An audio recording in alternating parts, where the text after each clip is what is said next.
All right, it does look like we definitely have a quorum of voting members. So I think we are good to go. All right, we'll go ahead and kick it off. We've got a full agenda for today. We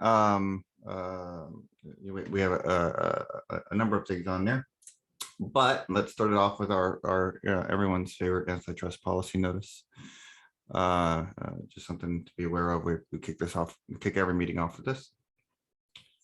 Also, the code of conduct, we take this seriously. If you have any issues, definitely reach out and let us know. When I say us, and we have an email for reporting these things, or you can let myself or Jenny know. All right, this is our current technical advisory council, the voting members. We do have a quorum for our discussions for today, so we are good to go. We do have a number of voting, a number of items coming up to vote or discuss that we need all the members here, so we're good. All right, our agenda for today. I'm going to just a quick chair note, some project status updates. We are going. I would like to have a vote for the Project Herald advancement. It's been kind of pending for stage 3 here in a bit, so when we get there, we'll let Adam kind of update where we're at, and then we'll call for the vote and get an update on the other projects if we have the folks here to do so. Want to talk about revisiting the TAC meeting time, specifically the alternating scheduled one later in the day. We have not been getting attendance and in quorum, so we want to revisit that. We have a new project proposal, and then an item that's kind of been on the agenda but keeps getting pushed is talking about having a discretionary budget the TAC can allocate to projects. So that's on. If there's anything else that the folks have in mind, just drop a comment there into the chat, and we'll see if we can tack it on to the end of the agenda if there is time. All right. Okay, then let's go ahead and kick off. Chair notes. Just one thing for the next TAC call in 2 weeks.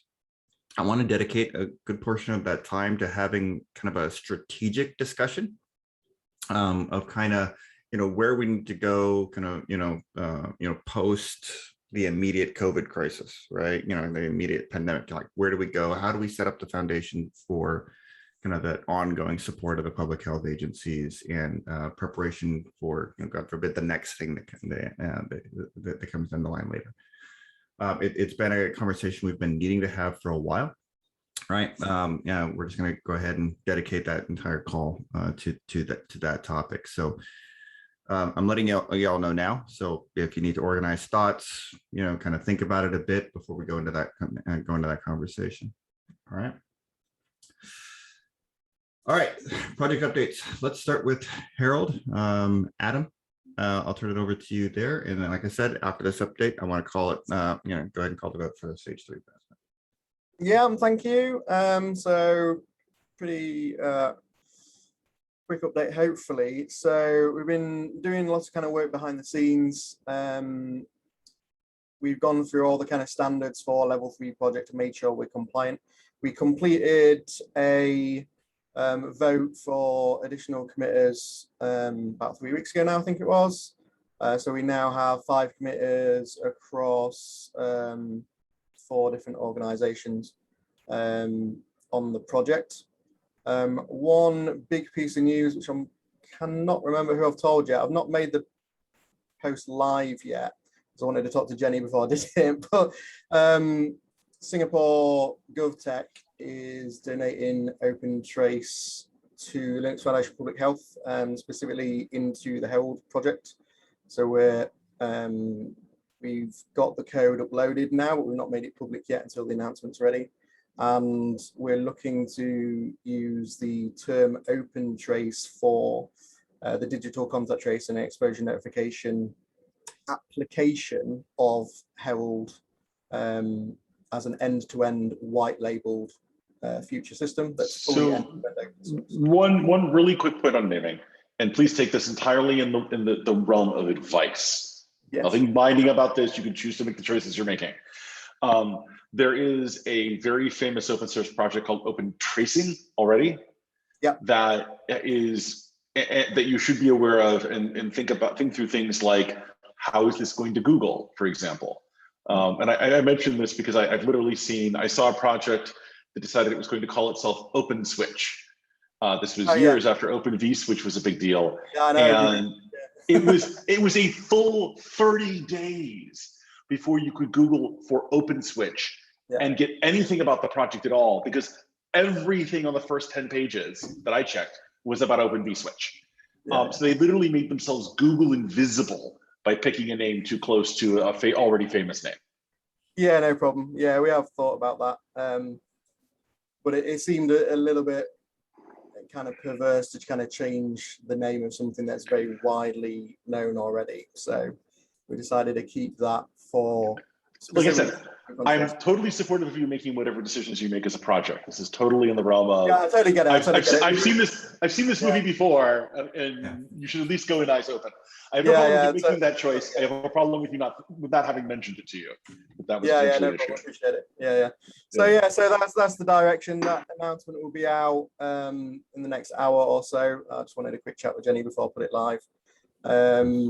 So that puts the project on a good footing as well, because it effectively brings together two big communities into one. There's quite a lot of people out there that base their system on OpenTrace. So commuters in Herald is from Singapore GovTech as well. So in terms of making this a sustainable, ongoing, will receive updates end-to-end digital contact tracing exposure notification system, that is a positive step. So that's the main news I've got on that. I think that's it really. I think that was the only thing that was brought up last time when we talked through the proposal was we don't have the committers yet, I think. So that's now resolved. So I think, touch wood, we're in a good position, but feel free to ask me questions if there's any queries or concerns about the proposal to move to level 3. Thank you, Adam. So yeah, just open it up for questions from the floor here before we open up for a vote. All right, if there are no questions, not hearing any, let's go ahead. I do have this. I do have.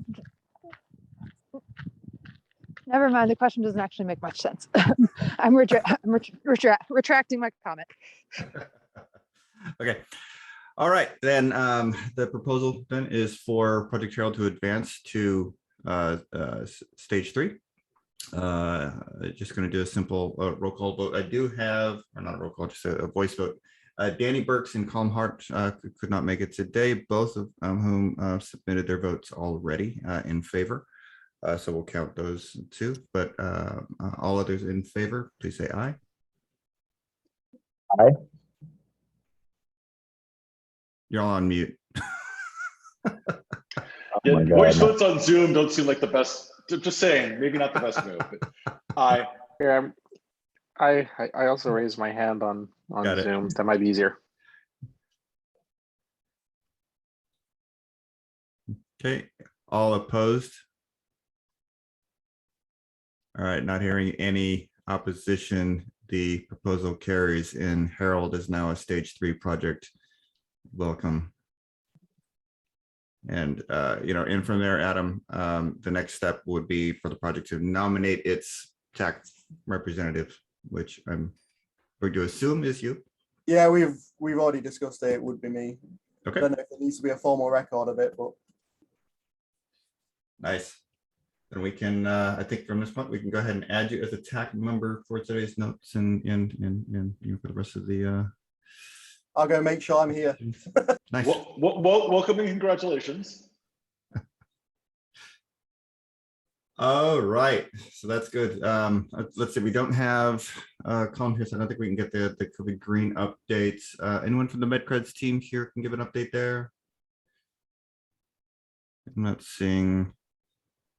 Okay, I need to check in with Tony as the is kind of their tax sponsor so far. I've not been able to do so over the past 2 weeks while I've been onboarding with the new company.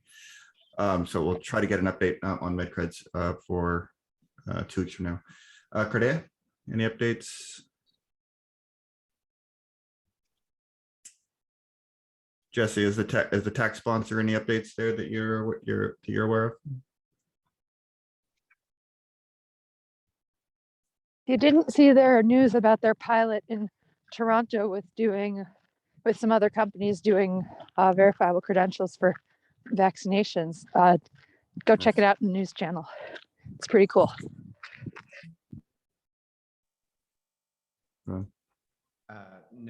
So from my side as the sponsor, I'll turn my video on. Sorry, I was trying to also write notes. No problem. Zoom chat's being all messed up. No major updates that I have, except that they are interested in moving to the next stage, and so I'm trying to find some time to help them. They would like to, if possible, move to stage 3 by like the end of the year. Sure. So now that Project Herald has paved the way, we can extract all the different things we need in terms of tasks and whatever, so that they can, oh, sorry, I can turn it up a little bit, so that they can try to get to stage 3 by end of the year. That's mainly it. Nice. Very cool. Yeah, it'll definitely it'd be good to see that move forward, and definitely that the news that's been on there recently is very good. So definitely encourage you all to go check that out. Okay, so we'll move on to our first kind of discussion item, revisiting the TAC meeting times. So just as a reminder, we had set the alternating schedule, so we can hopefully accommodate our Asia Pacific members a little bit more. I have to thank the Tencent folks have been to every single one, and that's been fantastic. But on those later in the day ones, we just have not been getting quorum to really do anything. Can I make any decisions, that kind of thing. So the idea is, the proposal, let's revert back to all the meetings being at this time. Let's go for a while. If it becomes an issue, if it becomes obvious that the time's just not working for the Asia Pacific members, then we can revisit it again later. Any discussion? Thoughts?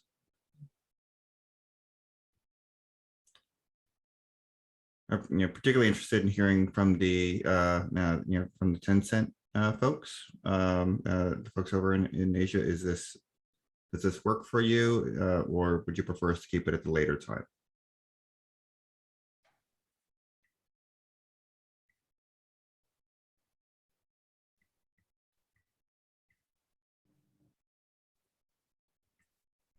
Yes, I think that works for us. Okay. Adam, I do know that Danny, I believe Danny is in Tokyo, right? Yeah, that's a good point. Yeah, if we could talk to him about it and get some feedback from him on what to do. Because what we've had is, like even on those later ones, I don't think Danny has really showed up to the later ones also. So we weren't sure if that time actually worked for him or not. So.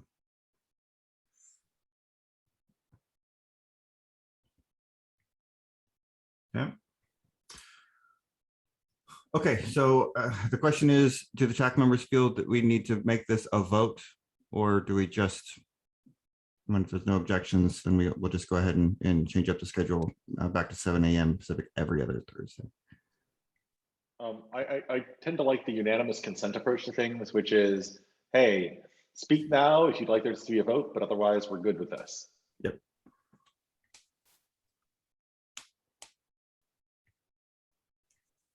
Okay. So if there are no objections, we'll move forward with the schedule. All right, then that is set. All right, so the next discussion, and some of you noticed we have a few guests on the call today. We have a new project proposal, which is the International Unix Server. Basically, this is a the part of the backend for the Google Apple API. There was a conversation about moving at least part of the code into the foundation. There's also another conversation happening about having the foundation actually run some of these servers. I don't want to go too much into that because I'll hand it off. Steph, who wants to lead the kind of the intro on this?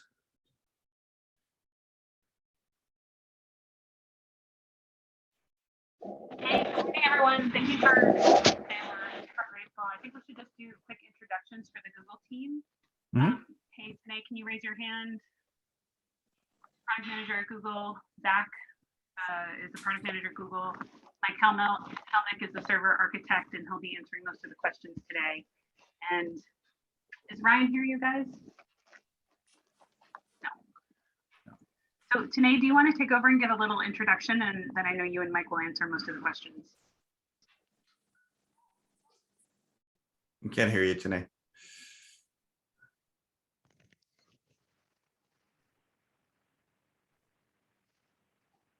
Still hear nothing today.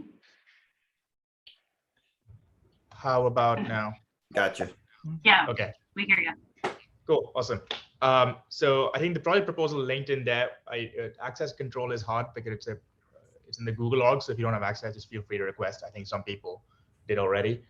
So I think just a quick overview here is, essentially as James already said, this is we're talking about the repositories that host the server code for the exposure notifications project for two servers, the key and the verification servers.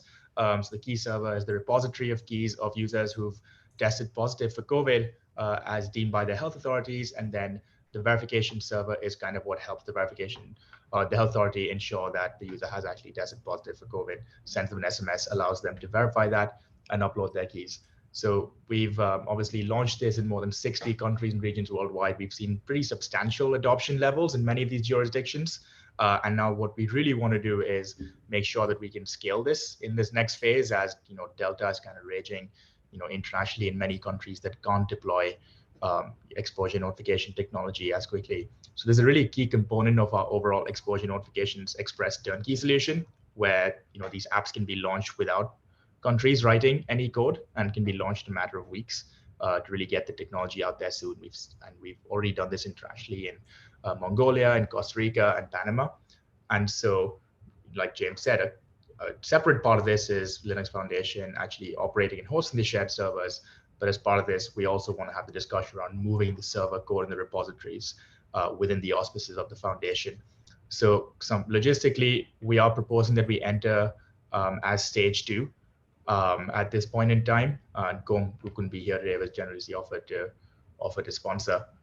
So that's a quick overview. The document also has our proposed governance structure linked in there as well. If you want to take a look, Adam, I'll just make sure I give you access in my other tab as well. There you go. Yeah, at this point, are there any questions?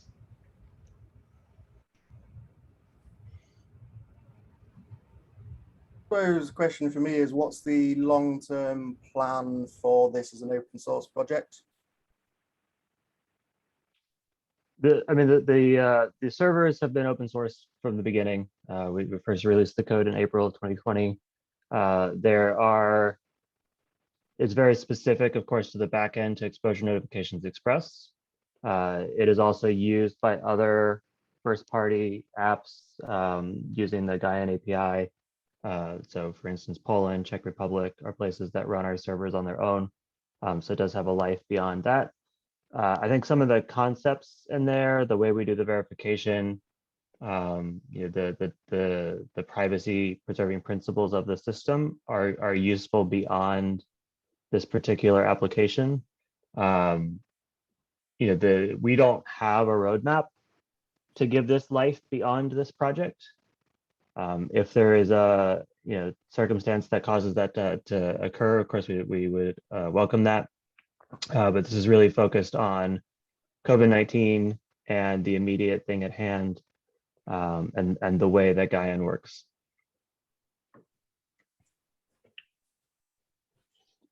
I just want to say out loud that our horizon for running this infrastructure is still years because of the situation in the pandemic, but Apple and Google have maintained from the beginning that when the pandemic is over, as defined by WHO, CDC and individual health authorities, we can turn it off a country at a time. We can turn off Germany, different than Japan, different than California, that we intend to shut it down. And we think that's a big part of the trust and adoption rates, that people don't think this is a backdoor to some other commercial tech project. It was really a philanthropic effort to help with the pandemic. But the timing of that turning off wouldn't be dictated by the open source community. It would be dictated by Apple and Google. By public health. So it's going to be public health led, and individual public health authorities can choose for their constituents. For everywhere else in the world, it's a country level app, but in the US, it's a state level app. And so a PHA will make the decision when to turn it off. So Google and Apple aren't going to unilaterally say it will end at this date, whether the countries disable it or not. Correct, we will not do that.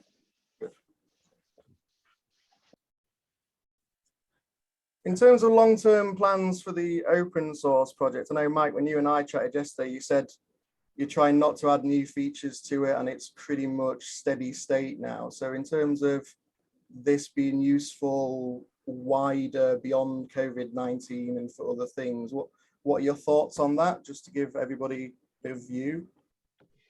Again, we have no plans, right? So if something comes along, if you decide that this is a backend for Herald that you want to integrate with, we will help make that happen. But we don't have a feature roadmap. Things are very stable. The last major feature we had on the roadmap is launching right now. Yeah, I mean, we are public health led, like Steph said. So if there is consensus around feature X, vaccine status needs to be added into the protocol, for example, we will work with public health to make that happen. But this is not, it's not community driven. Like it's not that we come up with the ideas and push them on public health. We listen to public health first and follow them. But the proposed governance structure is 3 Google, 2 Apple, 1 APHL. It's not. That's correct. Health bodies, right? Well, APHL is a representation, American Public Health Laboratory, and they run these servers for all of the US. Yeah, well, that's 1 vote in 6 and it's US centric. Yeah, I think just the concern there would be making sure that the steering committee for the project, it isn't overly represented by just the commercial interests of the two companies, right? That that if we're saying this is for the public health agencies are going to be helping drive the decision making, then there might want to be an effort to increase the representation of the public health authorities on the steering committee or an advisory committee for the project. Well, the steering committee is proposed in this structure to protect the integrity of the tens of millions of deployed clients we have in the field, right? Yeah. We cannot break the existing folks that are deployed. So by making sure that the steering committee is able to take that into consideration is the key point. Yeah, but if you had a representative for each country that's got it deployed, that would achieve the same aims. I don't see why. So if I can make a suggestion, we have 2 separate things that we're trying to govern here, right? One is general steering of the project. The other is a particular sort of on-off switch in terms of per country stuff. And trying to mash those 2 together is likely to end badly. Yeah. If I could suggest that we simply say, look, if we need clarity around the governance of this particular question, then let's simply get that clarity written down. I think that would be a good idea because, especially on recent projects like Istio and Knative and Angular, I think it would be good to be very, very clear on the open source governance structure of this one. The other question I would have, if this project really does sound like, this is steady state like growth of the project in terms of like technical growth and change and attracting a large number of new contributors. Anytime we're attracting new contributors, you're bringing people that say, oh, I want to add this, I want to change this, right? Yep. If that is not a goal, That's not a goal. then stage 2 and stage 3 might not actually be the right fit. Stage 1 might actually be the better fit, in which it's just, it's there, it's steady, we need to maintain it, right? But it may be that active growth is not the right target. Yeah, because I think COVID green's the same, right? Is that stage? Yep. Yeah. Yep, that's exactly it. The project stage doesn't matter that much to us. We're not looking for extended technical guidance from the advisory committee here. So I have no opinion on that. But yes, very steady state project. I mean, emeritus is almost even more appropriate. Like things are very stable, right? Like the key server hasn't had a major update in months.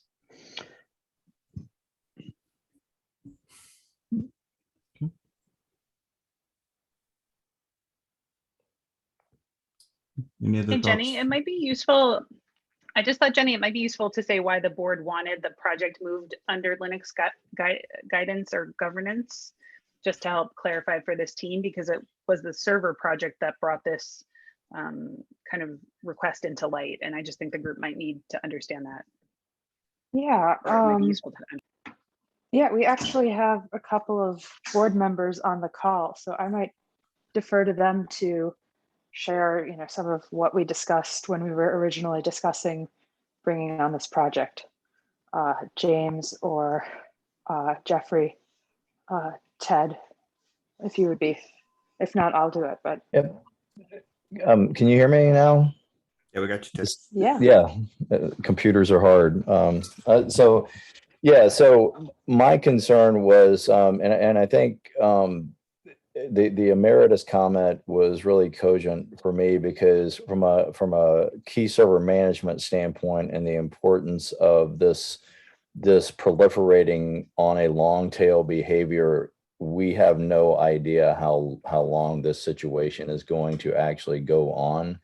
My concern was I wanted it under jurisdiction, if you will, for the Linux Foundation relative to the open source environment, because of that long tail behavior, if that makes sense. I see this as a definite public health must for the greater good and the greater good of Code for Good. And that was my main concern of having the amplification come under that umbrella. And that was because the key server management is very cogent from a privacy preserving standpoint. I think emeritus might be the way to go here, but that's when we discussed is at the board level, that was my main concern. I hope that helped. I will say I'm not sure that emeritus would be the way to go for this project, just because I think that emeritus is really for projects where there is zero, where it is pretty much sitting on a shelf and maybe ready for for next time, but the users are dropping off, and it is not growing both in terms of code but in terms of usage as well. Yeah, I think in this case, agreed. That is not the case here. So Okay. I would Yeah, actually so- argue emeritus is not appropriate. So one thing that might help, Mike, because you made a statement that sort of struck me earlier, and I want to be very clear when I sort of point to this statement that I actually am supportive of the particular statement you made, which is that you're not looking for technical guidance from the TAC, which honestly you shouldn't be. No project should be. That's not what the TAC is here for. Don't get me wrong, we will bloviate technical guidance at you unprompted, but you should always feel free to ignore it. That said, it sort of sparked a question in my mind, which is, what are the objectives you are looking for in coming as an LFPH project? I mean, I think it was just summarized in that the board has asked us to bring this project proposal forward as part of executing the running of the servers. That's fair. As I said, we've been open source in the beginning. We're very transparent about what we do. We want people to be able to inspect the code, make their own decisions about how this is put together, to be able to verify the privacy and the security principles that we've laid out. We've open sourced our threat model, which is actually, I think, pretty rare for Google to do. So the transparency is really important to us in this project, but like, we're not looking to build a community-driven process around this. So would there not be a perception that if it was part of LFPH, that would be expected? So would that not confuse people? I think that comes across in the way we communicate about the project, Adam. If we're going out there, putting out a press release saying, hey, we're building a community on it, I mean, it sets an expectation. But I think if we're very clear from the start in the messaging for it, that what the goals are here and what the goals are not, then I think we help manage that expectation a bit. Right. And I think coming in as stage one is part of that. It's like, no, this is not a growth project. No, we're not trying to grow this community.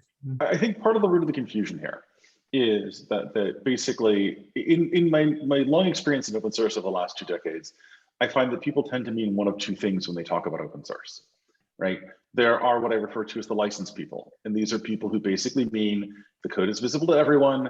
It's under an open source license. Right, the legalists, if you will.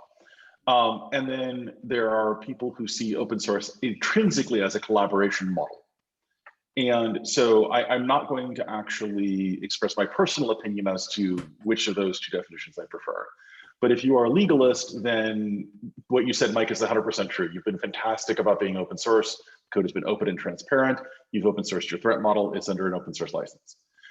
If you're a communitarian, in your view of open source, which is that open source is fundamentally a collaboration model, and it's a collaboration model that's open to all, then I don't think what you're describing would meet that definition to a communitarian view of open source. Again, I'm not going to express my personal opinion as to which of those views is correct, but I think that distinction is the root of some of the confusion in the conversation here, because you're really seeking to open source this in the LFPH as you have open sourced it in the past, from sort of a legalist point of view. Is that fair?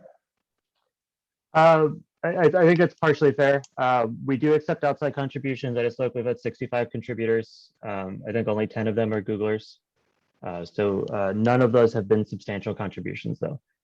So it's not, we're not running weekly community meetings. We're not doing open solicitation for feature requests. Like it's as it comes by. If somebody files an issue, which has happened, we usually take the ownership of making sure that gets executed. We haven't had that volunteer that comes by and tries to make something happen. Well, I think in fairness, Mike, you're underselling yourself, because again, long experience, the vast majority of open source projects look like what you've described, which is that there's a core group of folks, often from a small group of organizations, who are sort of doing the bulk of the work. And then you get some, and 65 is not a number, that's not a bad number, of sort of drive-by contributions that people make as they're trying to fix particular issues that they have. That's actually the norm in open source in the bulk. The sort of larger, fuzzier weekly community meetings, while I am highly in favor of those behaviors, that's actually that's a small minority of the larger open source projects. So to sort of paint yourself as not looking for collaboration, I think underserves the position you've actually taken in reality. Yep.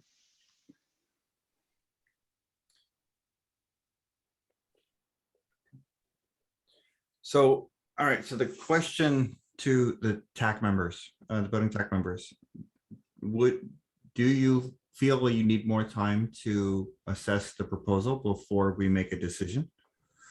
Or do you feel comfortable on making a decision today on whether to accept the project at any, we'll just say at any stage? We'll decide exactly what stage next. And we can drop off, James, as appropriate. We understand you guys need to talk about it without us here. No, no, you're perfectly welcome. It's all, these discussions are always open. Yeah, this discussion will go on YouTube afterwards. I forgot it was public. I'm sorry. Yeah, we also have no problems with giving the reasons as to what we like or dislike. It's always about the project. It's never personal. So please never take, if you hear anything, please never take it personally. I mean, I guess I would say I just got access to the proposal. Yeah, same. And so I would like to read it before I vote on it. Like I'm, trying not to pull a congressman here. The other, let's keep the politics to a dull roar. The other comment that I will make is, I think that there was a little bit, and I think this was sort of on you, Adam. You had a little bit of question about the governance of things being turned on off and the optics of that. I don't know if we came to any conclusion that was acceptable to ENX around that might make that clearer and less confusing to folks. But I want to make sure that we either arrive at something that brings comfort to that concern, or that we clearly understand sort of like what the situation is going to be for that going forward. Does that make sense?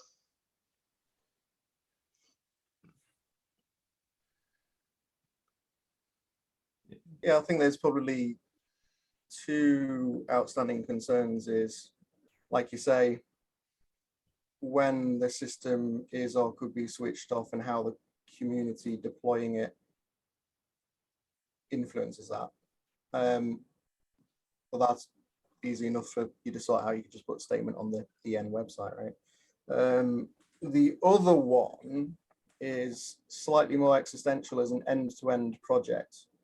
If we wanted as a community in LFPH to, take this either entirety or as a part of it and onward develop it for the next pandemic, feel free to correct me if I'm wrong, but it sounds like the view from the people proposing it is it will be turned off after this pandemic and it's only about COVID-19, whereas all the public health authorities I talk to in the world are worrying about the next COVID-19, COVID-23 or something. So that would be a concern on timelines. And finally, the other part is the end-to-end system's not fully open source. The piece that's on the operating system, although partial code has been open source, not all of it has. So I was wondering what your thoughts are on that as well. And again, I'm not trying to throw, bricks, but it's an open source foundation. So, it's appropriate questions, right? Yep. So I'll try to handle those things in order. First one, yeah, I think Google and Apple need to get together and talk about how we publish a turn down criteria, because all we've said is it'll be turned off at the end of the pandemic, which is sort of ambiguous. As for future pandemics, we're not really thinking about that right now, to be honest. This is not a system we think we could turn off and then turn back on if there's a COVID-23. We don't know what, even if you project 5 or 10 years out, we don't know what hardware will look like on phones. We don't know if people will be carrying phones that look like they look today. We don't know if Bluetooth will be a dominant protocol or the right choice at that point. There's a lot of intrinsic modeling in the way that risk scoring is handled and the way the logic we apply to the keys that are uploaded that are very specific to the way this disease transmits, the way this virus replicates and transmits, and what we know about infectiousness curves. So it's, even if you were to have a new respiratory virus emerge tomorrow, that had different properties, it wouldn't just be an on switch, right? There would be work that would need to be done to make that happen. And given the, COVID-19 was a once in 100 years event, I think it's a little bit foolish to actually fully prepare for the next one, absent knowing what the properties are. As for the entire system being open source end to end, I obviously can't commit to that happening. The Android client application is also open source. The part that happens in the operating systems and the iOS client are not open source. I don't speak for Apple. I could not commit to either way for them doing that. So I will just make the point, on that kind of more strategic, like next pandemic focus, that kind of thing. That is what I was saying earlier. For the next TAC meeting, I really want to start deep diving on that. But it's a similar point to like say COVID Green, right? There's the mobile application out there. It is fully open sourced, but it's going to be prohibitive for us to try to keep that warm and ready for the next for the next pandemic, because we just don't know. We don't know what the disease is going to be. We don't know what the technology is going to be. There's far too many unknowns there for us to decide right now what's going to happen with that code base. It's there. It's open, right? We can get to it. The next time something comes up, we'll have that to that we can look at and draw from if we need to. Right. And I think the situation with this is similar.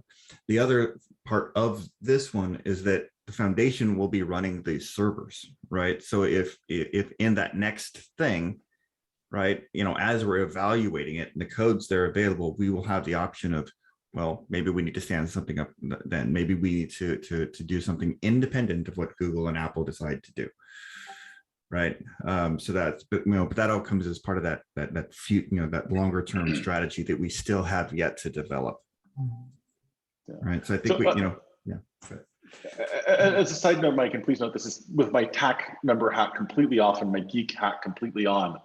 I would super love if there's some reference that would explain some of the nuances that you suggested about how some of the stuff being done with tracking here was very bespoke to COVID-19.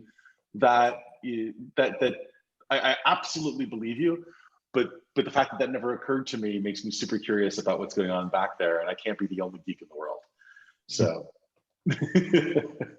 I mean, it's simple things like the 14-day window, or the way infectiousness is higher around symptom onset date, right? And there's a steep ramp up and steep drop down, and then like I don't know, 7-8 days after symptom onset, we assume you're not infectious anymore, right? Okay. Yeah, no, so it's all of which makes super sense once you say it. Yeah. It's just I'm fascinated by the things in the world that don't occur to me. And let's just be clear, Ed, this is you being curious, not you being a TAC member formally requesting this for their proposal. That's entirely why, absolutely. That's entirely why I led with the taking my TAC member hat completely off and putting my geek hat on. Yeah, and this is, yeah, I appreciate the clarification. No, please God, no, don't go do this as part of bringing your project proposal. Please don't do that. That said, a white paper would be deeply appreciated by me and geeks all over the world. Sure. Understood. So Ed, if you haven't read the risk scoring white paper, that's on the LFPH TAC, I guess it's one of our, it's sort of a project, but we did an open source one last November, and we're updating it as we speak. Awesome. But that goes into some of this, so you might want to start there. That's really good. To start. So I want to make sure that Adam's and kind of requests there didn't, don't kind of get lost. We do need to make sure that kind of that there is a description added to the proposal here, or to the website somewhere, of what is the on and off switch criteria, for when a service gets turned off. Yeah. The other sort of request that I would make here is that sort of in the spirit of transparency, it is fantastic that we are that we are granting access to TAC members as they request access to the proposal. I am very sympathetic to the fact that there's some sort of technical thing about how Googlers actually interact with Google Docs that makes making public docs tricky, and I can absolutely see why that might be wise. Is there some way we could get somebody to move this into a public place where everyone can see it both here and historically, so that we just have public visibility to it? This was uploaded as a PDF on the TAC channel within the Slack a couple of weeks ago, I think. Yeah, I think it's also in the TAC notes, the link is to the PDF version. Okay, I mean, could I we actually get a link can upload a PDF to the GitHub. Yeah. Is there any reason we couldn't just get someone to actually upload the deck? Because the other thing that I find happens all the time in open source is PDFs are a deeply inferior way to share slides. And so I've often seen people with things where they're just wanting to, and I've done this myself, you sort of quote out things from other decks with attribution, of course, pointing to where they are. It just makes for much easier. Plus that, and quite honestly, the interface experience in Google Slides is enormously better than PDF. So, and again, this is not me sort of putting a hard stop on things in any way, shape, or form. It's just me being And what the slides transparency are you police. talking about? The proposal itself, the one that I just followed the link proposal- to, where I was oh, told it's- you need Oh, access. it's a Google, sorry, it's a Google Doc. So Yeah, the Google Doc. Yeah, Yeah. sorry. Yeah. But you know, it sort of says you need access. So Yeah. Just a um, world readable public access, whichever way it needs to be, something that can be commented on. right, and something that I'd like to see that actually listed as the thing that we're pointing to in sort of the tax slides themselves. You know, because that way when somebody goes back to the minutes, because here's what's going to happen eventually. Someone's going to go back to them through this. They got to go back to the stack. They got to click the link, and we've got a completely invisible proposal. So. okay, I'll work on that with the Google team. Jenny. Yeah, and I'm deeply sympathetic to the complications for the folks on the Google team. I get it. So no criticism, just trying to get us to you know, maximum transparency. Okay, think, so can I make a final quick comment, if I may, James? Sorry. of course, go ahead.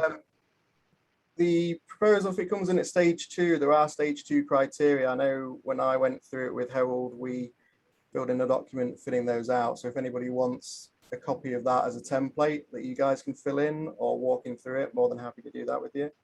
And further, I would say in terms of long-term multi-disease and community, you know, the Herald project with the donation from OpenTrace and moving forward is looking to be that project, looking for it long-term to create the software. We'd be more than happy for Apple, Google, whoever else to come and get involved to make something that works both from a privacy and epidemiological standpoint for the long term. So, you know, don't feel any pressure to, you know, morph what you're doing into that, because, you know, we've got an existing community that can take the best of COVID Green, the best from your code and the approaches and do that. But you're more than welcome to come and join in if you want as well. Right, just a second, we have one more thing on the agenda, so I want to kind of wrap up on this. My recommendation for this, I'm no longer a voting TAC member, so I'm just making a recommendation, is to target stage 1. I think that is far more appropriate than stage 2, but I'll leave that to the project to kind of decide, and the TAC member, voting TAC members to decide on. What we will do though is we will schedule the vote. So like I said, in 2 weeks, I want the majority of the call in the 2 weeks to be focused on that longer term strategy, but we will carve out a bit of time to have a vote for the acceptance or not of this. So I'm asking all the voting TAC members to go review the proposal. If you have any other kind of questions for the team, let's work that out through, Slack conversation, email conversation, that kind of thing, and then we'll have the actual vote in 2 weeks. Okay. All right. Thank you, Steph, Mike, Tanae. Thank you all. Thanks for your consideration. We really appreciate everyone's time today. Bye. Okay. Now the final item. I mean, this has been on the agenda for a couple of meetings now. We just haven't been able to get to it. A couple of the projects, particularly, like Harold wants to be able to join the Bluetooth SIG. For instance, there's a cost involved. So a lot of projects have costs that for running infrastructure or whatever.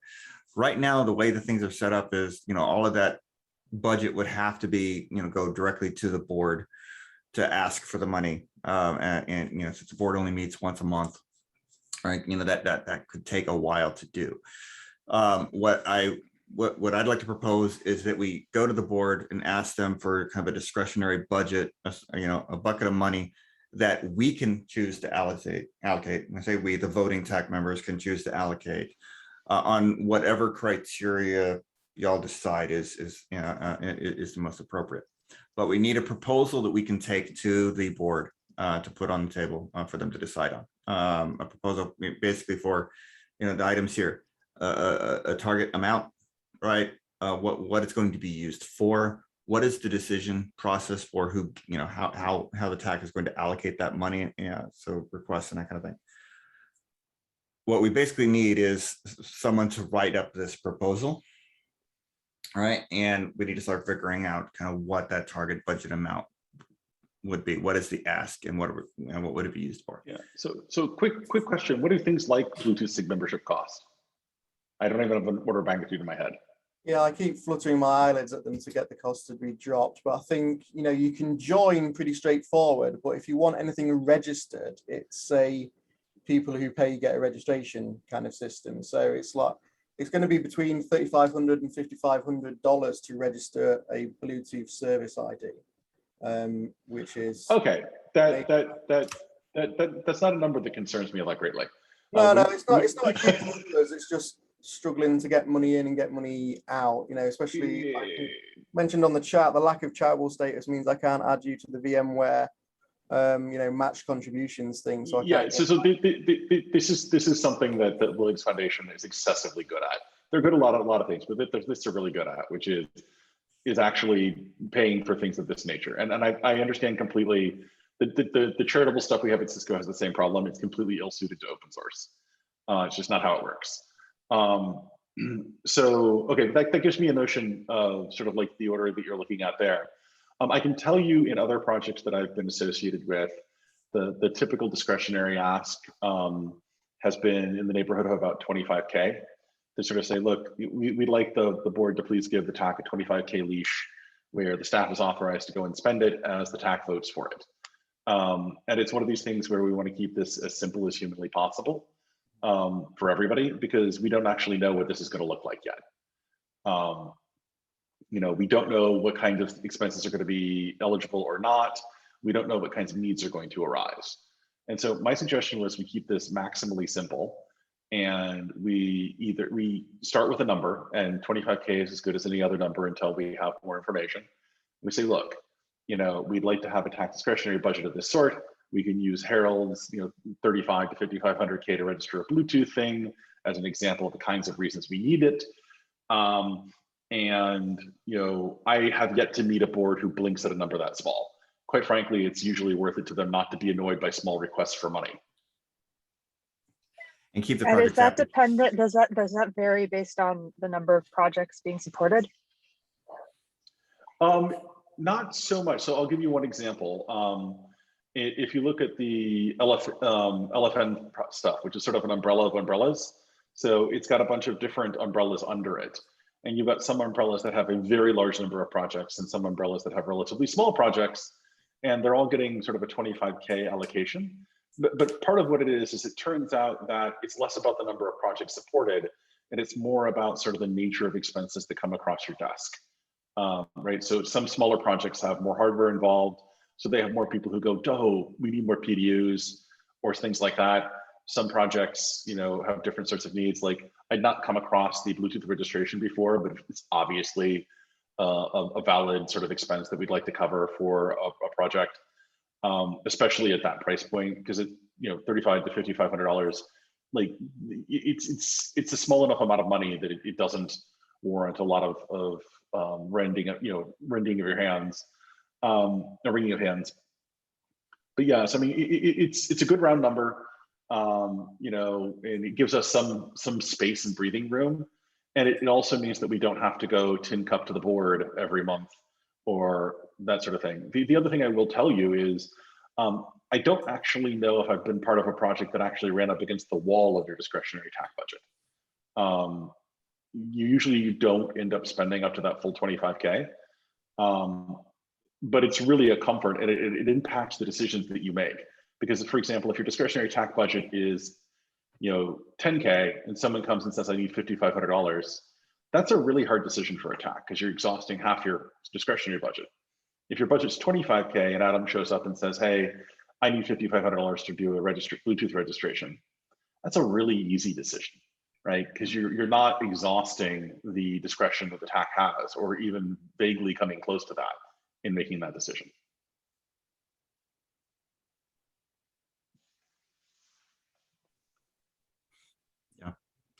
So yeah, I mean, everything is. I mean, so we've had, just for some examples of other uses for this within the Node project before it joined OpenJSF, we had a travel fund when folks actually could go to conferences and and get face to face. For the members of the project, they could actually apply for having their travel expenses covered if they were going on actual project business. So if somebody was presenting and giving a talk or that kind of thing. We ran against up against that limit once because we initially asked for a ridiculously low amount of money because we were afraid to ask for more, and ended up having to ask again halfway through the year because it was actually quite a popular program. But yeah, I mean, Ed, what you're saying there, about 25K, that's the number I had in mind is what we're thinking for this is a nice number to ask for. Some of the questions that do come up is how are we going to keep track of that? How are we going to decide who gets that money? But we don't need to decide that now before we go to the board to ask. Yeah, it'd be a nice problem to have, right? If we had the monies. Yeah. So I have a quick question. So LFPH, is that technically a separate org from Linux Foundation? And if so,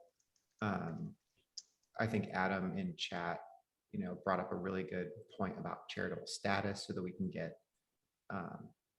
matching. Like that would be really nice to double, potentially double some monies coming in for this. But then what is LFPH's like total budget? Like what numbers are we talking about just for LFPH? Jenny, I think that would be more a question for you. If she's still there. Sorry, I'm here. I'm putting very small shoes on a very small person. So feel free to concentrate on that. Before I can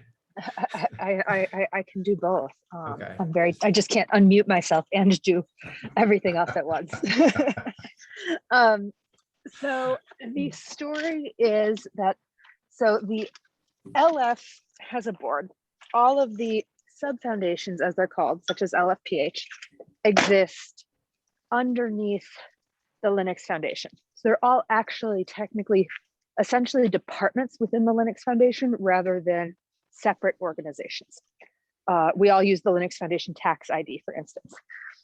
The Linux Foundation Public Health Board is it's not a fiduciary board, is the technical term for this. So they don't actually have the same legal responsibilities that a board of a nonprofit would usually have, or a board of a for-profit company for that matter. So what happens then is that, so the Linux LFPH's board is just designed to have oversight of the activities of LFPH. The legal status of LF is a 501c6, which is a membership-driven nonprofit, which allows us to have the corporate structure we have, but does mean correct that most companies do not qualify us for charitable matching because there is no tax deduction for giving money to LF. Yeah. Were there other parts of the question? The only just like the total amount, like total budget that. Oh, the total budget for LFPH. So we,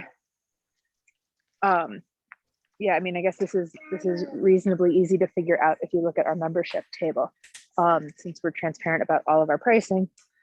So we have a budget of this last year of about $900,000.